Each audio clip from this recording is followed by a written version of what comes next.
ನಮ್ಮ ದೇವಸ್ಥಾನಗಳು ಉಳಿತವೆ, ಭಸ್ಮಾಸುರರಿಂದ ನಮ್ಮ ಸ್ಮಶಾನ ಉಳಿಯುತ್ತೆ, ಭಸ್ಮಾಸುರರಿಂದ ನಮ್ಮ ಸನಾತನ ಧರ್ಮ ಉಳಿಯುತ್ತೆ.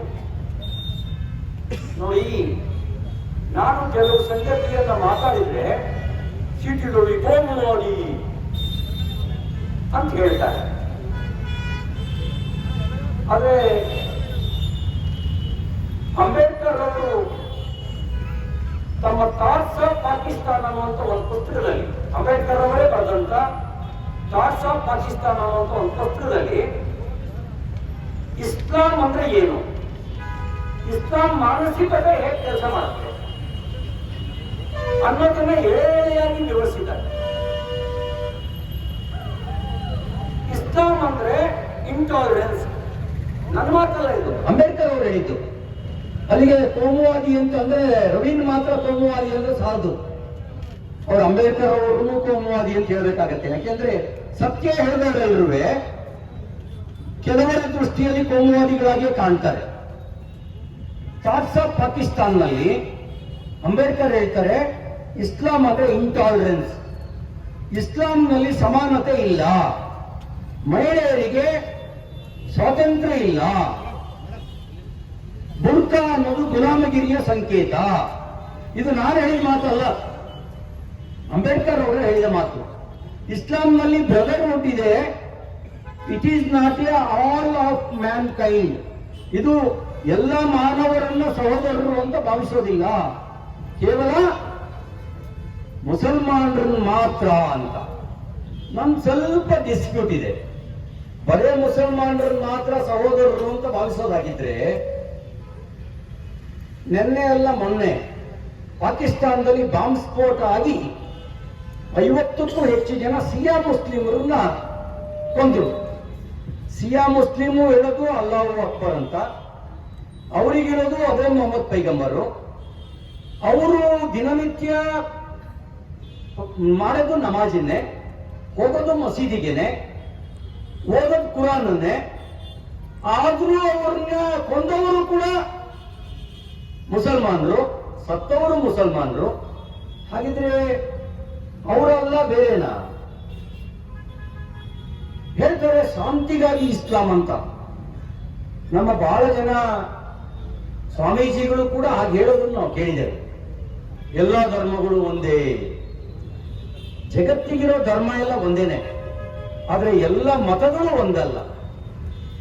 ಮತಾಂಧತೆಯನ್ನ ಆವರಿಸಿಕೊಂಡಿರುವಂತ ಮತಗಳು ಅಸಹಿಷ್ಣುತೆಯನ್ನು ಬೋಧಿಸ್ತವೆ. ನೋಡಿ, ಬಾಮಿಯಾನ್ನಲ್ಲಿ ನಗನಗ್ತಾ ನಿಂತಿದ್ದ ಬುದ್ಧ. ಇಲ್ಲೂ ಬುದ್ಧ ವಿಹಾರ ಇದೆ. ನಾ ಈ ಹೋರಾಟ ಮುಗಿಸ್ಕೊಂಡು ಬುದ್ಧ ವಿಹಾರಕ್ಕೆ ಹೋಗ್ತೀನಿ. ಯಾಕೆಂದ್ರೆ ನಮ್ಗೆ ಬುದ್ಧ, ಮಹಾವೀರ, ಬಸವಣ್ಣ, ಗುರುನಾನಕ್, ಕಬೀರು, ಕನಕದಾಸರು ಎಲ್ಲರೂ ಆದರ್ಶವನ್ನೇ ಬಿತ್ತಿದ್ದಾರೆ. ಅವರೆಲ್ಲರನ್ನೂ ನಮ್ಮವರು ಅಂತಲೇ ನಾವು ಪರಿಗಣಿಸ್ತೀವಿ. ಆದ್ರೆ ಆ ನಗನಗ್ತಾ 2500 ವರ್ಷಗಳಿಂದ ನಿಂತಿದ್ದ ಬುದ್ಧ, ಆ ಬುದ್ಧನನ್ನ ಫಿರಂಗಿ ಇಟ್ಟು ಬಾಂಬ್ ಬ್ಲಾಸ್ಟ್ ಮಾಡಿ ಉಡಾಯಿಸ್ಬೇಕು. ಬುದ್ಧ ಮಾಡಿದ ತಪ್ಪೇನು? ಅವನು ಜಗತ್ತಿಗೆ ಶಾಂತಿಯ ಸಂದೇಶವನ್ನ ಸಾರ್ತಾ 2500 ವರ್ಷಗಳಿಂದ ನಿಂತಿದ್ದ. ಆದ್ರೆ ಆ ಬುದ್ಧನನ್ನು ಸಹಿಸಿಕೊಳ್ಳಿಲ್ಲ ಅವರು. ಇನ್ನು ನಾಳೆ ಕಲಬುರಗಿಯಲ್ಲಿರುವಂತ ಬುದ್ಧ ವಿಹಾರವನ್ನು ಸಹಿಸ್ಕೊಳ್ತಾರ? ಬುದ್ಧ ವಿಹಾರವನ್ನು ಸಹಿಸ್ಕೊಳ್ತಾರೇನ್ರಿ? ಎಷ್ಟು ದಿನ ಸಹಿಸ್ಕೊಳ್ತಾರೆ? ಈ ಸತ್ಯವನ್ನ ಅರ್ಥ ಮಾಡ್ಕೊಳ್ಬೇಕಾದ ಅವಶ್ಯಕತೆ ಇದೆ. ಈಗ ಪ್ರಜಾಪ್ರಭುತ್ವ ವಿರೋಧಿಯಾಗಿರ್ತಕ್ಕಂಥ, ಸಂವಿಧಾನ ವಿರೋಧಿಯಾಗಿರ್ತಕ್ಕಂಥ ವಕ್ಫ್ ಕಾಯ್ದೆ ರದ್ದಾಗಬೇಕೋ ಬೇಡವೋ? ರದ್ದಾಗಬೇಕೋ ಬೇಡವೋ? ರದ್ದಾಗಬೇಕು. ಅದಕ್ಕಾಗಿ ನಮ್ಮ ಹೋರಾಟ. ಯಾವ್ಯಾವುದನ್ನ ನಿಯಮಬಾಹಿರವಾಗಿ ಯಾರಾದ್ರೂ ದಾನ ಕೊಟ್ಟಿದ್ರೆ, ಯಾರು ದಾನ ಕೊಟ್ರು, ಎಷ್ಟು ದಾನ ಕೊಟ್ರು, ಯಾವಾಗ ದಾನ ಕೊಟ್ರು, ದಾಖಲೆಯನ್ನ ದೃಢಪಡಿಸ್ಕೊಳ್ಬೇಕೋ ಬೇಡವೋ? ರಾಜ್ಯದಲ್ಲಿ ಮತ್ತು ದೇಶದಲ್ಲಿ ವಕ್ಫ್ ಬೋರ್ಡಿಗೆ ಯಾರು ಯಾವಾಗ ಯಾರು ಜಮೀನು ದಾನ ಕೊಟ್ಟರು, ನಮ್ಮಪ್ಪನ ಆಸ್ತಿಯನ್ನ ನಮ್ಮಪ್ಪ ಮಾತ್ರ ದಾನ ಕೊಡಬೇಕು. ನಮ್ಮಪ್ಪನ ಆಸ್ತಿಯನ್ನ ಯಾರೋ ಮುಲ್ಲ ದಾನ ಕೊಡಕ್ ಬರುತ್ತಾ? ನಮ್ಮಪ್ಪ ದಾನ ಕೊಟ್ಟಿದ್ರೆ ಮಾತ್ರ ಅದು ದಾನ.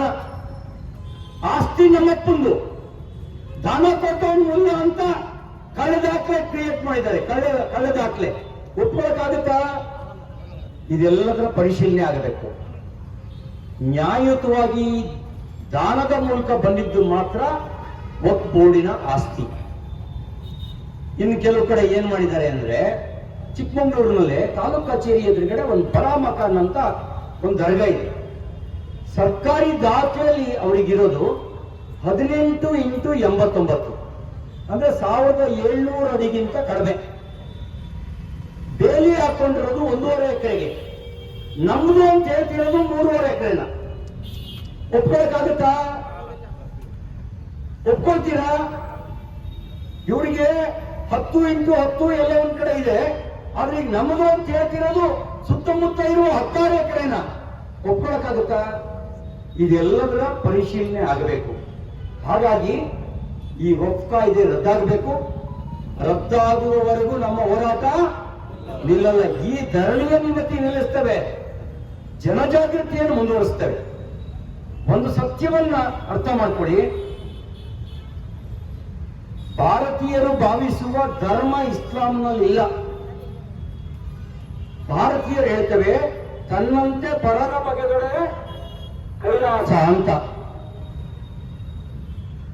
ತನ್ನಂತೆ ಪರರನ್ನ ಬಗೆಯುತ್ತ ಇಸ್ಲಾಮು, ತನ್ನಂತೆ ಬೇರೆಯವರು ಅಂತ ನೋಡಲ್ಲ. ಭಾರತೀಯರು ಹೇಳ್ತೇವೆ ದೇವನೊಬ್ಬ ನಾಮ ಹಲವು. ಅವ್ರು ಹೇಳ್ತಾರೆ ದೇವ ಒಬ್ಬನೇ, ಅದು ಅಲ್ಲ ಮಾತ್ರ. ಅಲ್ಲಿಂದ ಮುಂದೋಗಿ ಏನ್ ಹೇಳ್ತಾರೆ ಗೊತ್ತಾ? ಅಲ್ಲಾಹನನ್ನ ನಂಬದವರು ಕಾಫಿರರು ಅಂತ ಹೇಳ್ತಾರೆ. ಇಲ್ಲಿಗೆ ಅವರು ಸ್ಪಷ್ಟವಾದ ಅಜೆಂಡಾ ಇಟ್ಕೊಂಡು ಬಂದಿದ್ದಾರೆ. ಅಜೆಂಡಾ ಗಜ್ವಾ-ಇ ಹಿಂದ್. What is the meaning of ಗಜ್ವಾ-ಇ ಹಿಂದ್? ಏನರ್ಥ?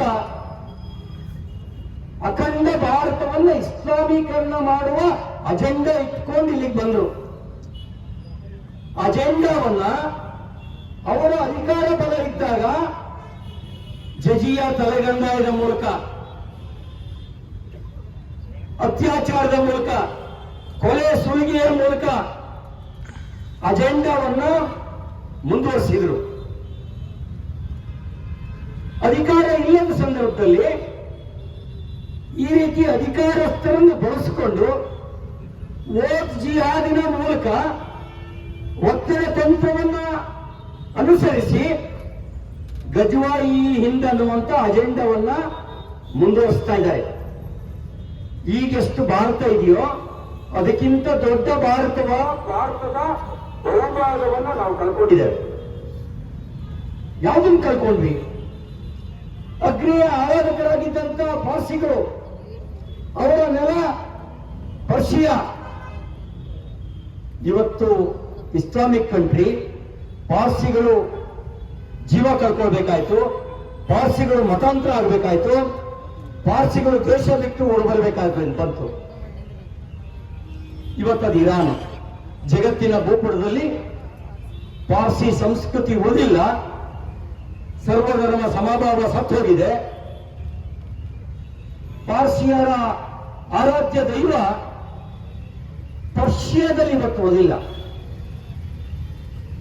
ತನ್ನ ಗಂಡನಿಗೆ ಕಣ್ಣಿಲ್ಲ ಅಂತ ತನ್ನ ಕಣ್ಣಿಗೆ ಬಟ್ಟೆ ಕಟ್ಕೊಂಡು ಮಹಾಪತಿವ್ರತೆಯಾಗಿ ಜೀವನ ನಡೆಸ್ತವಳು ಗಾಂಧಾರಿ.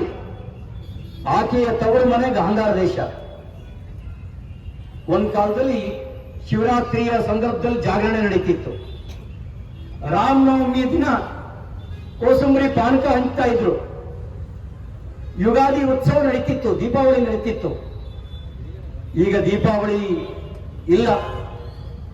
ಶಿವನ ದೇವಾಲಯಗಳು ನೆಲಸಮಾರು.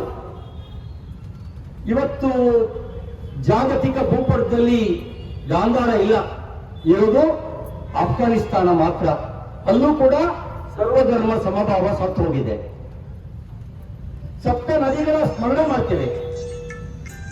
ಯಾವುದೇ ಶುಭ ಕಾರ್ಯ ಮಾಡಬೇಕಾದ್ರೆ ಗಂಗೆಯನ್ನ ಆಹ್ವಾನಿಸ್ತೇವೆ. ಗಂಗೆ ಚ ಯಮನೆ ಚೈವ ಗೋದಾವರಿ ಸರಸ್ವತಿ ನರ್ಮದೆ ಸಿಂಧು ಕಾವೇರಿ ಜಲಸ್ಮೀನ್ ಸನ್ನಿಧಿಂ ಕುರು ಅಂತ ಹೇಳ್ತೇವೆ. ಸಪ್ತ ನದಿಗಳಲ್ಲಿ ಒಂದಾಗಿರ್ತಕ್ಕಂಥ ಸಿಂಧು ಭಾರತದೊಳಗೆ ಹರಿಯಲ್ಲ. ಅದನ್ನು ಕತ್ತರಿಸಿ ಪಾಕಿಸ್ತಾನ ಮಾಡಿದ್ರು.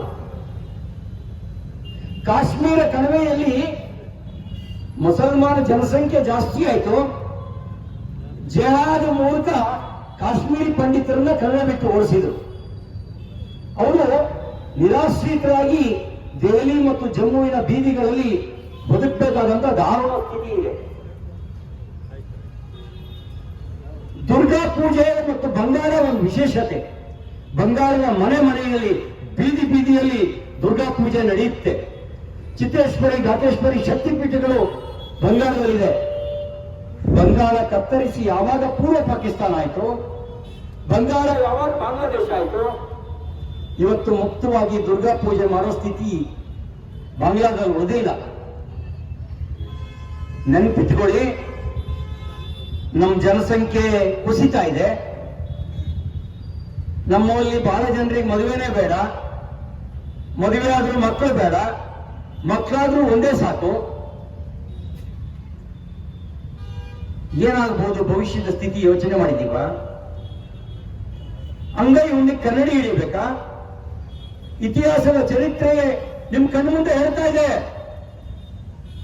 Hindu your in danger zone. ನಾವು ನಮ್ ಜಾತಿ ದೊಡ್ಡದು, ನಮ್ ಜಾತಿ ದೊಡ್ಡದು. ಇವತ್ತು ಆಫ್ಘಾನಿಸ್ತಾನದಲ್ಲಿ ಲಿಂಗಾಯತರು ಉಳಿಲಿಲ್ಲ, ಒಕ್ಕಲಿಗರು ಉಳಿಲಿಲ್ಲ, ಕುರುಬರು ಉಳಿಲಿಲ್ಲ, ದಲಿತರು ಉಳಿಲಿಲ್ಲ. ಯಾಕೆಂದ್ರೆ ಮುಸಲ್ಮಾನರ ಕಣ್ಣಿಗೆ ನಾವೆಲ್ಲರೂ ಕಾಫಿರರು ಮಾತ್ರ. ನಾವೆಲ್ಲರೂ ಕಾಫಿರರು ಮಾತ್ರ. ಮುಗಿಸ್ಬಿಟ್ರು.